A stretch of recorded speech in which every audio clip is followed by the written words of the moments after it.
Dahil napakaganda na ng umaga mga idol, tara maglaot na tayo. Samahan nyo ako ngayong araw mga idol. Ito, papaalis na kami nila kuya. Kasama din si Papa dyan mga idol. Hinihila lang namin si Papa dyan gamit yung kanyang sagwanan. Good morning mga idol, kadadating lang natin dito sa spot.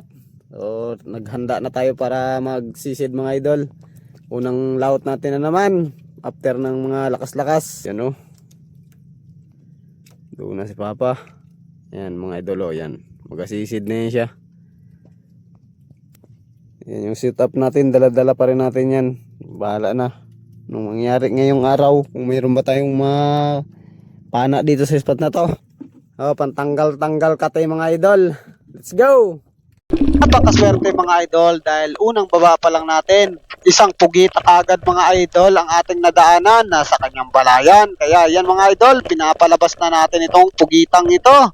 Binabakbakan na natin mga idol para lumabas sa kanyang balayan mga idol. Dadakmain na kagad natin ito kapag lumabas na. Dakma kang pugita ka. Yan mga idol, small size nga pala ito. Ito nga ang ating unang huli at nadaanan na pugita dito mga idol sa area na ito. Sigurado na ang kinilaw nito mga idol. Pagtapos nga natin itong nailagay sa lalagyan mga idol, naghahanda na nga ako dito para sumisid. Dali-dali na tayong nagpailalim dyan mga idol. Hahanap lang tayo ng mapipistuhan para sa ating gagawing pag-ambos mga idol dito sa area na ito. Pagdungaw ko nga dito sa baba mga idol, mayroon ako nakitang red bass mga idol or ahaan.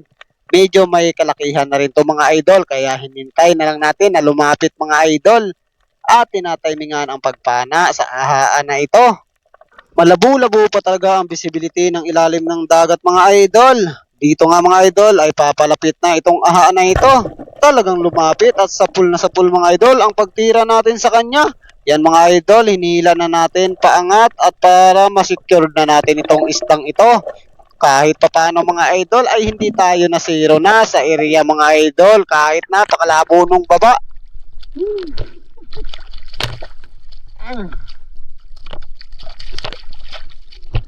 Mayroon na tayong mga idol kaagad na pang binamano. Pambawi na ito sa ating gasolina mga idol. Sana ay makadagdag pa tayo mamaya sa pag-dive natin ulit mga idol. Hindi na nga tayo nakabidyo pa ng mga iba nating nakuhang isda mga idol dahil sobrang labo ng ilalim. Hindi talaga natin na-open yung mga kamera natin sa pagbaba natin mga idol dahil gulatan yung pagpana natin sa mga isdang surahan mga idol. Ito, nasa 2 kilo mga idol. Grabe kalaki. Pagkalaking surahan mga idol, oh. Grabe na surahan mga idol. Yan o, kalaki. Tagay. Tahan. Yan. Yan o. Kadagko. May kugita pa maliit.